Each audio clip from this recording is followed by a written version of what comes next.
Senso ating tatalakayin ang inyong lingkod at your service. Katuwang sa pagbangon tungo sa bagong umaga, pagtulong at pag-aksyon, laging nangunguna ang inyong lingkod at your service. Mga cause-oriented groups, charitable institutions at iba pang may programang organisasyon ating makakasama sa ang inyong lingkod at your service. Ang inyong lingkod at your service. Lunes hanggang Biyernes, alas 8 hanggang alas 9 ng umaga. Dito pa rin sa himpilang kakampi ng masang Pilipino, ang bagong DZME 1530.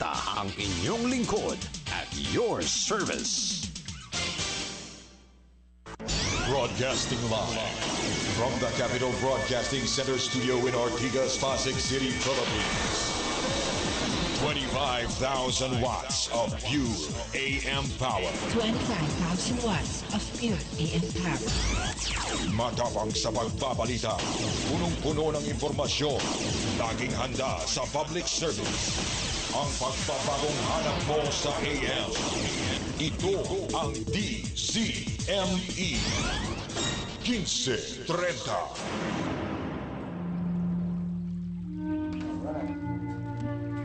Patuloy kayong nakikinig dito sa ating programa, ang Kamalayan. Dito lamang yan sa DZME. At syempre, bago tayo magtuloy-tuloy, Tato, Albert at ang ating mga panauhin, kailangan natin magpasalamat sa mga kaibigan natin mula sa Sogo, ang paborito ni Albert at ni Tato. Lalo na ngayong mainit. Oo. Yan. Pampalamig. Pampalamig, tama. At syempre, kailangan din nating batiin ang ating OJT. Asa na siya? Si Walter Tuason mula sa Kolehiyo San Agustin ng Binyan, Laguna. At magandang hapon sa ating mabuti at mabait na si Candy. At maganda na rin pati syempre kay Joey Nunag. At sa mga kaibigan natin, kay Pilar Ilaya, kay Christina Paner. Ledesma. Christina Ledesma. Oo, Christina Ledesma. Hi, Tina. Oo, nakita kami ni Tina. Hi, Tina. Thank you, Hana, sa miss call. Okay. Thank you. Sino pa ba? Alright. So, Ikaw naman, Tato. sige na. Okay na tayo. I mean, alright, let's proceed. Dito sa ating second quarter. Ikaw magpakilala. Hindi, ikaw gusto ko magpakilala. Ikaw magpakilala dahil ito maganda eh. Ano ba kayo? Hindi, Sila magpakilala. Ito ang maganda kasi. Ito papakilala lang namin guest dito. Okay, bigyan ko kayo na clue. Yung isa dito, ito ang professor ng mga batang nagpupunta sa amin from Pasig Catholic College. So, yan, no? Yung isang i-introduce namin dito. Pero yung kasama niya, actually silang dalawa, ang istorya nitong tatlong ito, si Joyce at yung ating mga panauhin, ay meron silang, kumbaga, angels ang tawag sa kanila eh. Pero si Joyce ang bahala mag-explain. O, sige Joyce, ikaw na. Ako pa rin, kasi kakilala ko na itong mga to, sabay ganun, biglang ganun. Ayan, syempre, mga panauhin natin, eto kasi kanya pinag-uusapan natin yung mga pwedeng sumali sa mga beauty pageant. Ayan, syempre, isa yan. At ang teacher ng mga estudyanteng nag-guest dito sa atin, syempre, walang iba kundi si Miss Aisel. Yehey! Magandang kamalayan po sa inyong lahat, sa lahat po ng ating mga tagapakinig. At ako po si Aisel Boncay. Unang-una, papasalamatan ko po muna itong programang ito, Kamalayan, sa inyo pong pagpapaunlak dun po sa, lalo na dun sa mga binigay niyo pong chance dun sa mga students ko. Kasi syempre, bilang mass communication students, maganda po na na-expose sila dun sa mga activity na dapat ginagawa nila sa labas ng paaralan. Kaya sobrang laki ng pasasalamat ko po sa inyo. Ate Joyce, Tato Malay, and Sir Albert, maraming salamat po sa inyo. Very happy kami pag nandito sila kasi napaka-interesting ang dynamics. Opo, totoo po yan. Thank you rin sa opportunity. Opo. At ako na magpakilala. Ito po yung kaibigan ko. Isa din po siyang public servant and writer, si Pauline Ventura. Good afternoon po sa mga listeners natin dito sa Kamalayan. Ako po si Pauline. Nagpapasalamat po kami sa invitation ng programang Kamalayan na very interesting yung mga topic na kanilang tinatalakay dito. So, hi Sir Tato, Sir Albert, and Ate Joyce. Okay. So, ayan. Hello. At siguro napansin nyo, ang gaganda ng mga boses. Bukod sa magaganda na sila, magaganda pa boses. Joyce, bakit magaganda ang mga boses ninyo? Ano ang nangyayari ba noon? Maliban sa singer. Nung nagsama-sama kayong tatlo. Actually, na-miss ko yung ganito Ate Joyce. Ang tagal, bago tayo ulit ng on-air. Nakakamiss yung feeling na alam mo yun, nag-share ka ng knowledge mo, tapos may mga taong nakikinig. Siyempre, bibihira na ngayon kasi ang ang mga tao na nagiging tutok sa radyo kasi dahil sa social media tsaka sa mga different kinds of technology na rin. Kaya mabuti nga po meron tayong na-upload tong show natin sa YouTube kasi marami nakakapanood din. Oo, tapos nakakamiss talaga kasi ang tagal na, no? Parang dati... Ano yung namimiss nyo nga? Hindi, namimiss namin yung magkasama kami sa... Saan kayo magkasama na? kami sa isang opisina, sa isang building. Tara, pag nangangarag tayo, no? Ang ginagawa namin, lagi kami nangangarag. Lalo na pagka, ilang minuto na lang, kailangan mo nang mag-on air. At nag-on air kayo kay? Nag-on air po kami. Ako kasi, di ba, sa Isumbong mo kay Tulfo. Tapos sa kabilang office naman, sila naman, sige nga, pakilala nyo ako saan kayo galing. Kung nakikinig po yung boss ko dati, magandang hapon po sa inyo, sir. Andito po kami ngayon sa DZME. Hello, Direk Calvento, Tony Calvento. Doon po kami So, nag-work. magkakasama sila sa isang radio station. Oo, nakakamiss po yung... Actually ako, bilang professor, no, namimiss ko yung ganong moment ng buhay ko. Hinahanap ng katawan ko yung tumutulong sa kapwa eh. Parang iba pa rin yung pakiramdam kapag ikaw mismo yung nakakasalamuha mo yung mga tao, nakakausap mo sila kung ano yung problema nila, tapos ikaw yung parang nakikita nila ng isang liwanag sa napakadilim na problema nila. Yung parang ganong feeling. So, ang sarap ng feeling, kaya gusto ko rin bumalik sa pag-on air eh. Teka muna. What's the complete name of Calvento? Tony Calvento. Yeah, Sir Tony Calvento. Siya ba yung Calvento Files? Opo, Alam mo, siya. dati may television yan, di ba? May drama, may program. Lumabas ako dyan dati. Oo. Ano? Yung taga-ano, Kwan. taga-pakawawa. Ang director pa nga nun, si Soxy Topacio eh. Ano ba yung role ko dun? Abogado yan. Abogado. Okay. Medyo credible naman maging abogado. Convincing naman. Pwede naman po pala.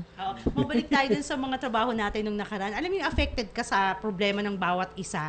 Tato, Albert, sa isang araw, hindi lang 5 problema ang may encounter mo. Totoo yan, Ate Joyce. At saka yung energy sa loob ng ng building or ng mismong opisina natin, 'di ba? Parang papasok ka pa lang, ang bigat na ng pakiramdam. Pero pag nakita mo yung mga complainants na parang sa'yo umaasa, syempre, doon ka nalang kukuha ng energy sa kanila. Parang doon mo nalang mararamdaman na, ay, hindi ako pwede sumuko kasi ikaw na lang yung titignan nila eh. Parang ikaw na lang yung nakikita nila na solusyon sa problema.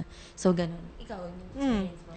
At saka yung experience ko sa isang public service program, hindi na lang storya lang yung kailangan mo sa kanila. The mere fact na nakaka-interact ka sa kanila, nararamdaman mo yung sakit na nararamdaman. So, yung interaction, umiigpaw siya dun sa idea na kailangan mo lang ng storya. Hindi ganun. Pag sa public service, nahawakan mo sila, nararamdaman mo yung problema nila, naiuwi mo pa hanggang sa bahay. Correct. Bukod sa kailangan mo ng storya, kailangan mo ring lutasin ang problema nila. At saka meron pa yung mga instances, di ba? Inaabot ako ng alas 4 na madaling araw. Siyempre, isusulat mo sa dyaryo yung yung problema nila, di ba? So, yan yung parang nagka-type ka, friend, madaling araw. Tapos biglang may malamig na dadaan. Hindi mo naman sinasabi na totoo, pero hindi mo naman sinasabing totoo ang ganun nangyayari. Pero, totoo yun. Kung parang sabihin mo, ito na nga po, sinusulat ko na po yung problema ninyo. Parang, opo, namatay nga po kayo. Ito na nga po, gumagawa na nga po kami ng paraan. Ay, ano yung unforgettable na mga cases mong hinandle sa Calvento? Ay, nako, sobrang dami. Mga murder na... Ilang bangkayang napauwi mo? Ilang OFW na bangkayang napauwi mo noon? Actually, madami-dami din po mga OFWs, ganun. Kaya, masarap din po yung pakiramdam na tumutulong ka talaga. Yung mismong show na yon yung... Tsaka meron pa tayong experience sa office, di ba? Nag-stay tayo ng matagal, tapos bigla may nababagsak na mga papel. Friend, umuwi na tayo. Tsaka ilang mga asawa yung napagbati mo doon sa... mga remarkable Oo. So, nakakasarap. Ang sarap mag-reminisce, friend. O, totoo, di ba? Minsan pa nga yung isang experience ko dyan, yung, alam mo yung 2 a.m., kasama natin doon sa yung si OWA admin. May Dimson pa noon eh. O, Joy, susundo na tayo sa sa airport, susunduin na natin yung OFW, yung mga gano'n, tapos sasakay sa ambulance. Yun, nakakamiss. Kasi ganun, Tato Albert, yung mga trabaho talaga ng mga angels sa public Exposed po service. kami sa mga pictures din, mga images na mga talagang brutal. Mga brutal na mga larawan, ganyan. So, nasa sa'yo yun. Kung hindi ka immune no? Talagang, kung sensitive ka, hindi ka tatagal sa trabaho natin. Talaga. Pero, question sa inyong dalawa, nung bago kayo, ano ang pakiramdam nyo? At first, syempre, Ate Joyce, exciting kasi new experience siya. Fresh from Sa school ka ba galing po? sa UP po. Graduate po ako ng... Diliman? Yes, sir. Malikhaing pagsulat sa Filipino. Tapos, exciting para Ang course mo? creative writing in Filipino In po. Filipino? Malalim Malalim. Yes. May pagka-literary. Actually, literary. Okay. Exciting po siya sa akin kasi syempre, yung pagsulat sa dyaryo, iba siya sa literary. Creative siya. Pero na-combine ng experience na yon yung literary tsaka journalistic writing. And at the same time, nakakapag-broadcast. So, very exciting para doon. Pero syempre, yung mas exciting pala, yung mga ma-encounter mong mga tao, cases, at iba't ibang uri ng mga bagay doon. Ako nung bago pa lang ako dun sa radio program natin, syempre, bagong graduate ka eh. Kahit ano yan, okay lang sa'yo. Talagang kahit gano'n kahirap yan, syempre may pinapatunayan ka eh. Ilang libo ba ang gumraduate na kailangan mong kompetisyonin para lang makapunta ka din sa larangan na talagang pinag-graduatean mo, diba? So, Saan ka graduate? Far Eastern University po. Ay, ka eskwela. Doon ako graduate din. Opo. Tama raw. Opo. So, yung feeling ko noon, talagang sensitive pa kasi ako eh. Hindi ako kasi sanay sa mga murahan. Although, na-expose po ako sa teatro. Alam niyo yan, Tato Malay. Pag teatro, talagang mura yan, kumura. Pinapaliwanag kayo sa mga students ko, sabi ko sa kanila, sino dito yung sensitive? Sino dito yung mamura lang or masabihan lang ng isang negative, umiiyak na at nagkukulong sa kwarto? Sabi ko, mag-quit na kayo. Hindi kayo pwede pang mascom. Kasi talagang dapat dito, kumbaga sa sakit ng puso, kung broken-hearted ka, talagang immune ka na eh, di ba? So, nung una po, yung pakiramdam na pag... Teka muna, hindi naman kayo mga broken-hearted, di ba? Ay, hindi na. Dinaan ko yan sa pagpalik ng bundok, friend. Kaya pala. Kaming dalawa. Pagpalik ko sa bundok, nakaiba lang po kami. Pagpalik namin sa bundok, talagang... Anong sabihin pagbalik namundok ba kayo? Opo, namundok ako. Anong sabihin pag namundok sa amin kasi ang language sa pag namundok underground ang tawag. Ay, hindi. Kami po namundok talagang literal. Opo. Kasi doon talaga ako sumigaw eh. Parang gusto ko ng... Yung lahat ng... Sarap ng feeling pag Oo. Kasi yung pain na nararamdaman mo, kumbaga, broken-hearted ka, diba? Tapos meron kang pain na physically mo mararamdaman, mas uunay mo yung physical eh. Para makakalimutan mo na meron kang dinadamdam sa puso mo, parang ganun. So, mabalik tayo sa kanina, yung sinasabi ko na doon sa work natin. Nag-come up ako na parang kailangan kong gawin yung mga bagay ng balance. Hindi ako pwede na maghapon akong sa work, tapos maghapon ako na lahat ng energy ko ibubuhos ko sa pagtatrabaho. Kasi kailangan mo rin ng time sa sarili mo minsan eh. Tama. Kasi kung hindi mo mababalance, talagang maloloka ka. Totoo lang, di ba? Sa dami ng, kasi problema na yung hinaharap mo, problema pa yung mga tao na nakausap mo, problema pa yung ibang tao sa paligid mo, di ba? Problema mo pa yung buhay mo. Totoo, di ba? So, kung di ka kaya mag-handle, talagang maloloka ka. So, yun yung sinasabi ko sa kanila, kailangan maging ready ka, mamanhid ka na bago ka pa lang. Kasi kung hindi ka sanay sa mga masasakit na salita na ibabato sa'yo ng mundo, walang mangyayari sa'yo kung di mo haharapin ng tuloy-tuloy. At saka yung pinaka-unforgettable sa akin sa experience natin sa public service, yung group team effort ba, yung collaborative work po. Parang hindi ka talaga lalo na to investigative journalism yung tinatakel ng programa. Doon ko na natutunan na hindi hindi mo kayang mag-isa, kaya mo man, pero mas malaking bagay kung marami kayong gumagawa. Isang unforgettable case natin doon na naging sensational yung isang pagpapakamatay noon ng isang estudyante, no? Na doon ko nakita yung team effort natin para ma-resolve kung nagpakamatay ba siya o may foul play. So yung title noon ay Ang Lihim ni Kisa. Ayun. Ayan, ako nung una, kasi syempre, sabi nga sa akin ni Bossing nung una, kasi nakailang balik ako sa Tulfo. Nung una, sabi, ano ba yung batang yan? Sa kumbento ba lumaki yan? Ano yun? Ikaw raw? Ako daw, kasi talagang, alam mo yun, kasi talagang iba ako sa dating ako. Hindi ako ganito. Oo nga. O, diba? Sa totoo lang. Napakatahimik, parang... Ano nangyari sa'yo? Siguro, sabi nga ng pinsan ko nung kapag niloko kasi namin ng pinsan namin, kasi gawa pa talaga nun ng bata, ano nangyari sa'yo? Binangit ng panahon yung mukha ko. Hindi naman. Hindi, mga biraan namin ganyan. Tapos sabi ko, siguro, na ano na rin ako sa nangyayari sa akin, kumbaga naging strong ako. Kaya nung minsan, totoo, ikaw yan. Nung unang-unang pasok ko sa Isumbong, ganun yan.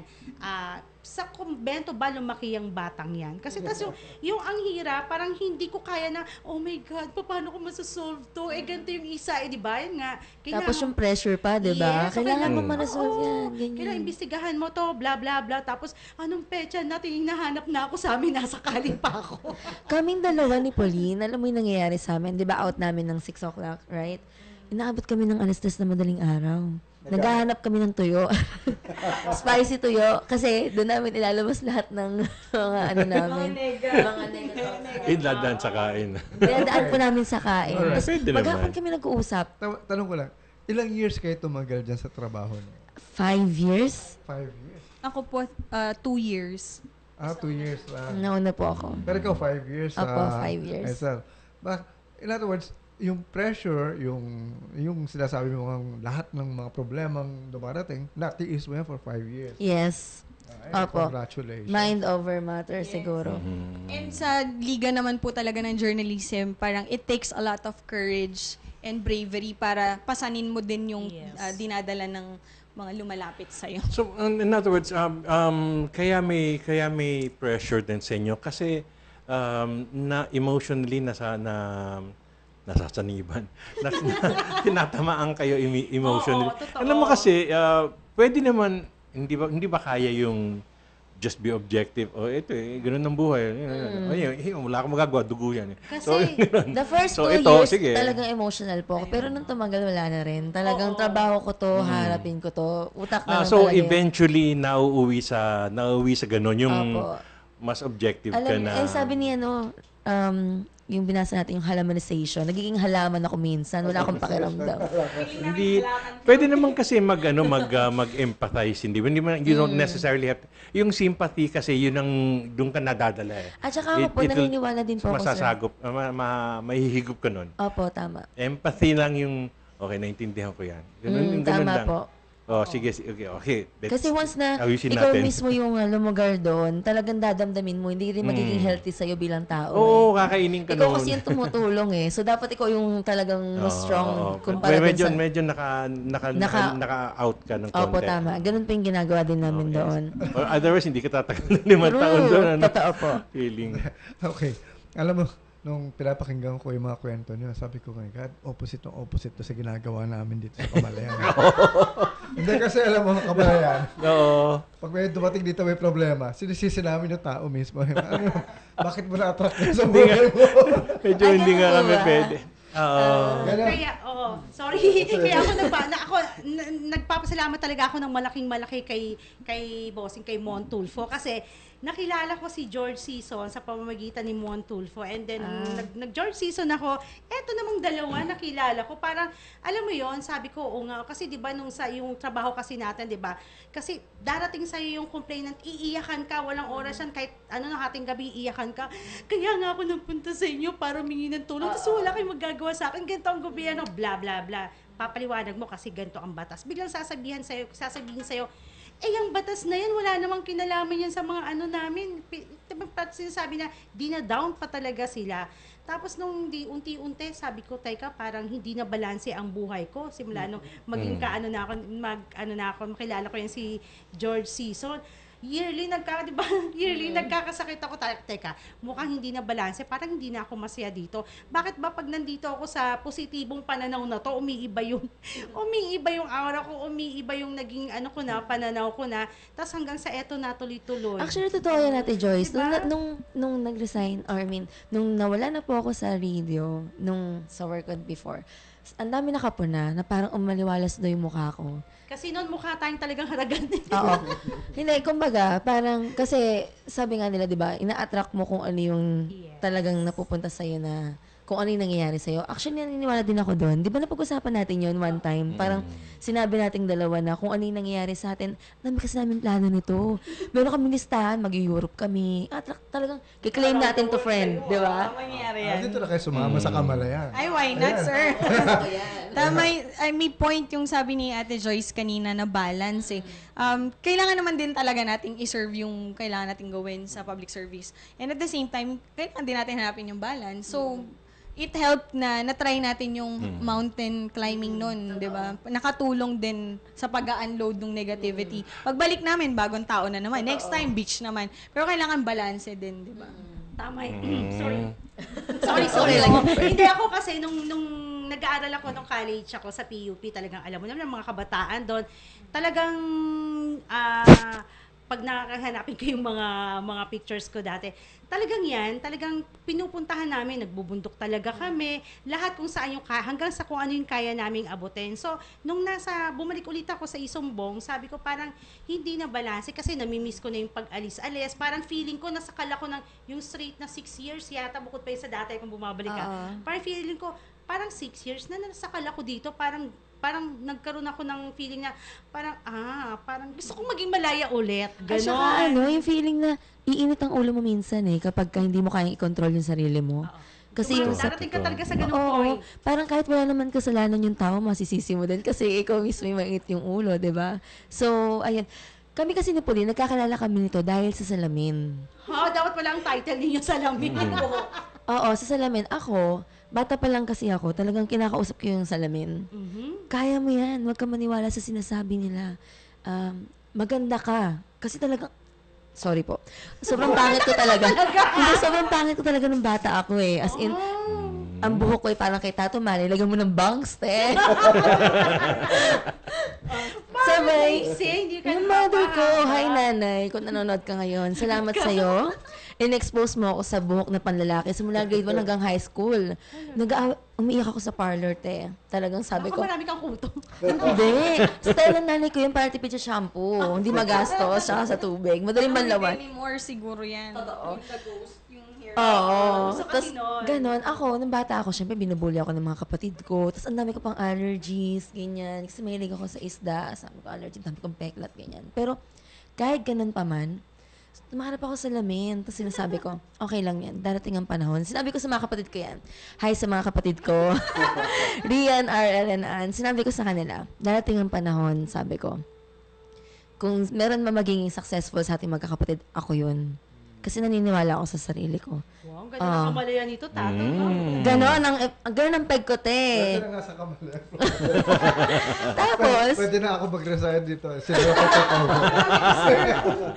Tapos, Ate Joyce, ayun yung mga kinukwento ko sa mga students ko Mga students ko na yung self-esteem nila sobrang baba.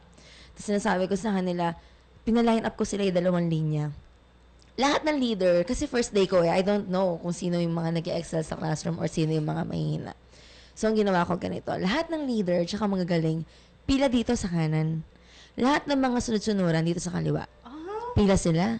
So, ang natira sa linya, sina Nokum, nag-gets sila si Mark, si Abby, sina Love, dito sila sa isang gilid. Tapos lahat ng mga classmates sila sa kabila. So, hi nga pala sa mga students ko, PCC, Mass Communication. Bakas ko sumegway, di ba? Lahat na binate. So, yun, sabi ko, sino may sabi sa inyo na sila lang ang pwede maging leader? So, sina Abby nandun sa mahihina? So, right. Hindi. Sa Sa mga sina Abby, leader. sa malalakas, sila yung mga okay. leader. The rest na mga nasa kabila. Sabi ko, So, mas marami yung mahihina. oo, sabi ko, sino may sabi sa inyo na, sinong nabigay sa inyo ng karapatan para tanggapin na hanggang dyan lang kayo? Sino nagsabi sa inyo na ito lang mga to ang pwede maging leader? Kaya ngayon ang ginagawa ko, lahat ng, hindi naman sila mahihina, lahat ng mga feeling nila, yung self-esteem nila mababa, sila ang ginawa kong leader. lahat ng mga matatalino, lahat ng mga ahead, sila yung sumusunod ngayon dun sa estudyante ko. Ayun nga yung nagustuhan ko sa'yo, friend, nung unang yugto ng pagtatrabaho ko nun sa radio, no? Magaling po siyang mag-motivate. Iba siyang mag-motivate ng tao, sir. After ba ni Rhea, ikaw yung pumalit kay Rhea, yung chief of staff meron ni... pa mga pumalit, mga ni tipong Calvento. 2 hours lang nag-resign, gano'n. Sige, tayo mo na Pauline. Ayun, magaling siya mag-motivate, mag-encourage pagka gusto mo nang sumuko, ganun. Dami tayong moments nun, ano. Oo. Challenging kasi naman talaga yung naging karanasan natin doon, Ice. Yung tipong, ayaw na nila magtrabaho na Ate Joyce, talaga nag-resign na. Alam mo, sabi ko, kaya mo yan! Kayang-kaya mo yan! Tapos paparealize ko sa kanila kung ano yung dapat nilang maisip, ganyan. Yan. Sige, magpapatuloy tayo. Bigyan lang nating daan ang balita ni Ed Sarto, ang kanyang ulat. May init na pagtanggap kay Senator Grace sa Marikina. Magandang hapon, Ed Sarto. Good afternoon. Nasa Las Piñas tayo, kasamang Joyce, ano?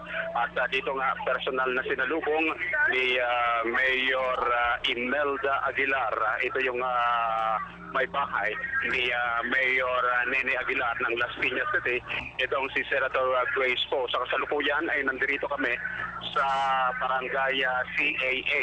Ito yung pinakamalaking barangay dito sa Las Piñas City. At ayon nga kanina sa pahayag ng mga taga-suporta ng Galing at Puso team, sa barangay pa lamang ito ay 140,000 ang registered voters dito.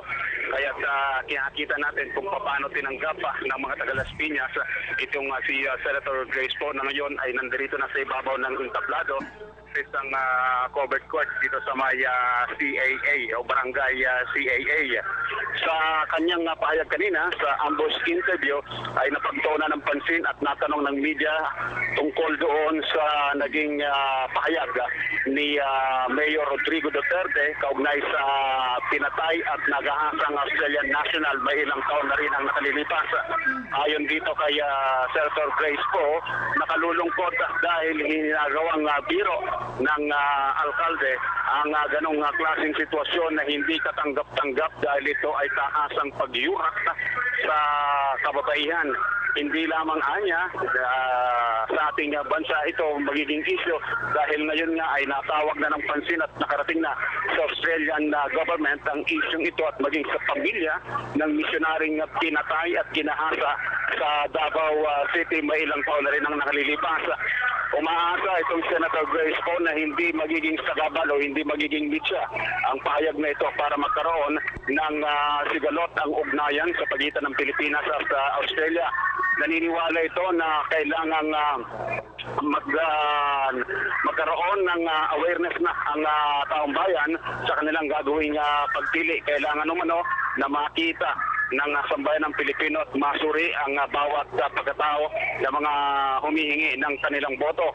Si Senator Grace po ay naniniwala na kung ano ang ipinakikita ng isang kandidato sa harap ng publiko ay ito ang kanyang tunay na karakter.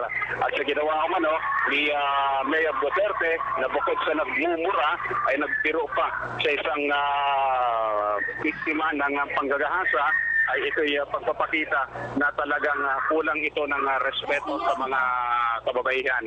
So dito ay hindi lamang pala simpleng endorsement ang manggagaling sa pamilya Aguilar na sa matagal ng panahon ay siyang namumuno dito sa Las Piñas City, kung hindi classmate din pala ni Senator Grace po sa ang isa sa mga anak na babae ni Mayor Aguilar. At dito, sabi niya nga, sa kauna-una ang pagkakataon, ayon dito sa kanyang classmate, hindi siya umakyat ng entablado, bagamat pulito pa ang kanyang mga magulang, never pa siyang umakyat ng entablado para magtalumpate. Pero dahil umano sa kilala niya at personal niyang kilala at alam niya ang pagkatao ni Senator Grace po, ay umakyat ito ng entablado at nagsalita sa harapan ng kanyang mga kababayan dito sa Las Piñas. ang activities niya matapos itong mini rally dito sa Barangay Tanga ay magkakaroon naman ito ng motorcade at tatagusin ito hanggang diyan sa may area ng Paranaque bilang bahagi pa rin ng kanyang pangangampanya para sa May 9 presidential elections. Wala rito sa Las Piñas City, Ed Sarto nag-uulat para sa DCME 1530. Ayan, maraming salamat sa iyong ulat, Ed Sarto, dyan sa Las Piñas City. Ayan, tuloy-tuloy na tayo. Ayan, on air na tayo, wag na natin pag-usapan yan. Balik tayo sa ating pinag-uusapan. Sinong Basta kandidato mo? tayo, wala tayong ini-endorse ng kandidato dito. Kasi tayong tatlo, iba-iba nga yung ano natin gusto, di ba? Totoo yan. Lahat tayo, ilan tayo? 5. Iba-iba tayo. So, pero hindi tayo mag-aaway ng tungkol dyan. Hindi natin pag-aawayan yan. Pwede natin pag-usapan, pero hindi natin pag-aawayan. Ayan, si Tato kasi eto maraming gustong tanong to sa'yo, Aisel. Talaga ba? Okay. Well, of course, malapit na patapos ang programa. Actually, sa na nga tayo, no? Pero, ang tanong ko lang sige, gawin natin ano lang to, mabilis lang. So, in other words, pareho mga panauhin natin, dating mga broadcaster, ngayon nagtuturo, mga teacher, mga professor, no? Pareho ko rin nga. Ganon din ako, broadcaster, may tuturo din. Balik na naman. So, ang tanong ko nga is, sa inyong palagay ba, ang educational system natin ay okay? I mean, nakakatulong talaga sa mga kabataan ngayon. Effective ba? Effective O ba? may Ano saysay pa ba yan? Kung meron man kayong hindi gusto, ano yung gusto nyong palitan? Pang beauty, pang binibining Pilipinas yung question is. First of all, Thank you for the question. thank you for that wonderful question. May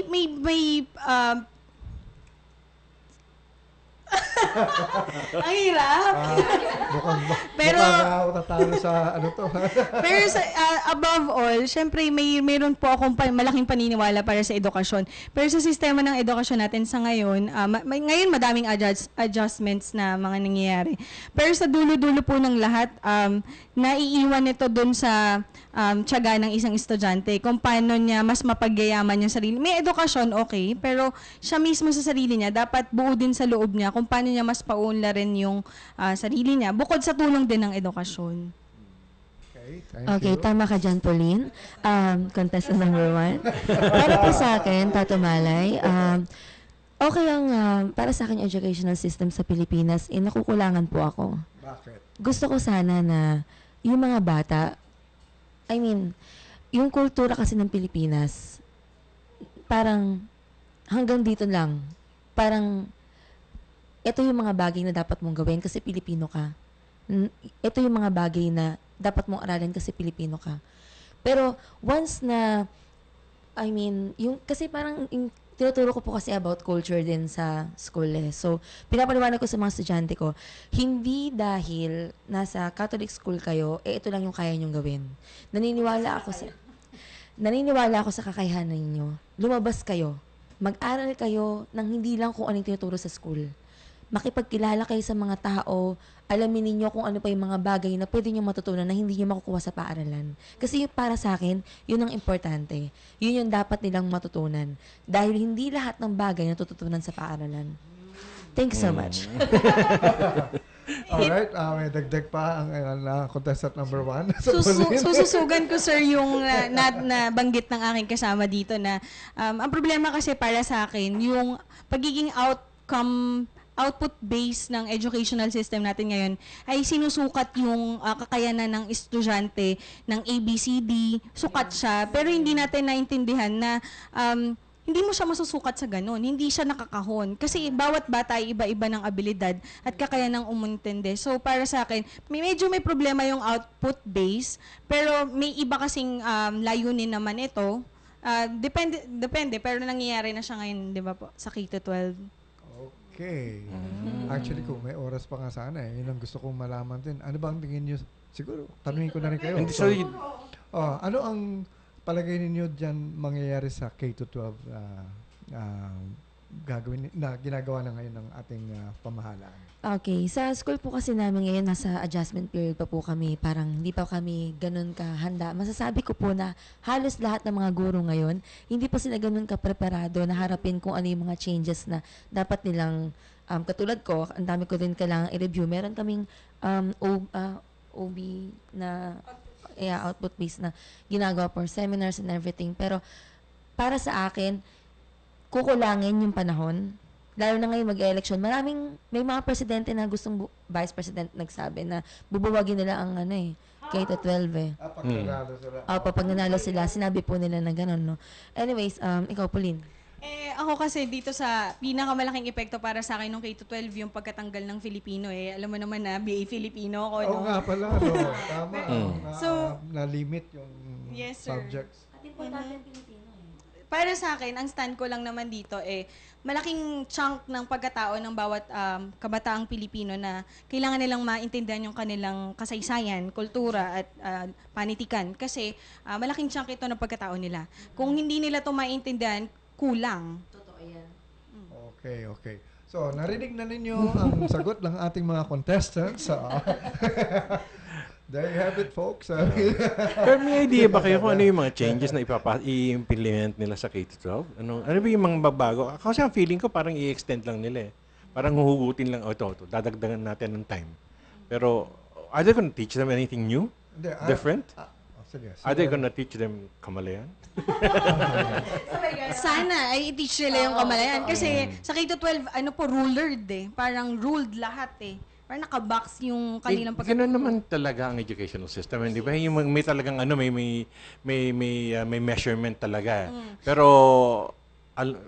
tulad ng sinabi mo, yung measurement na yan, hindi naman talagang hindi naman definite yan eh. Not everything is mathematical, di ba? Yes, sir. And syempre, gusto natin yung pagkabuo nila. Yung spiritual aspect ng pagkatao nila, pag-intindi nila ng kultura, ng art, ng sining. May iba lang po ako, binabati ko po ang mga Pirata Backpackers. Nakikinig po sila ngayon. Maraming salamat. Siguro mga nasa 50 to mga nakikinig sa atin ngayon. Okay. Diba? Ganyan. Mountain climbers. Mga Pirata Backpackers po. Alright, so sige, wala tayong oras talaga. We have been privileged or given this privilege. This extra time. For this extra And time. your presence here, di ba? Yes, thank you so much po. Thank you very much. Last words from you. I mean, we Sige, contestant. Contestant number one, Miss Pauline. Nagpapasalamat po kami sa opportunity na nakapagkwento kami dito sa very chill out ng programang Kamalayan. Ano? Chill out. Kasi naman ay kibabata ng ating mga co-host dito. Nagkakakwentuhan lang. Na nakapag-share tayo ng mga insights natin. Anything under the sun, ito yung gusto na.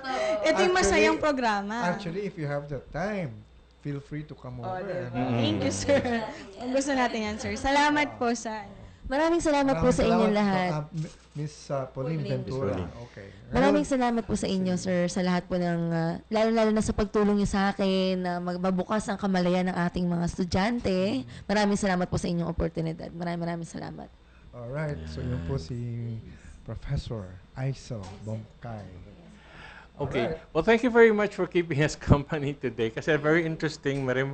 Actually, kasi pag nagsasalita ang tao, medyo minapakinggan ko. Tapos may mga instances na parang, pwede natin gawin to. We'd like to be able to talk to you again and expand on what you've said and what we've heard and how maybe find out what we can do to help you. So, since 5:08 na po, magkarinigan tayo ulit. Tapos ng ang Kamalayan. Would like to thank you for listening. Magkarinigan tayo ulit bukas. Si Albert Padlan po ito. Magandang Kamalayan sa inyong lahat. Tato, please. Okay, at tabayanan po ninyo ang programang FRS at KKK program dito po sa DCME 1530. At maraming salamat sa inyong pakikinig at ako'y talaga nagagalak na nakasama natin ang ating mga bisita ngayong hapon.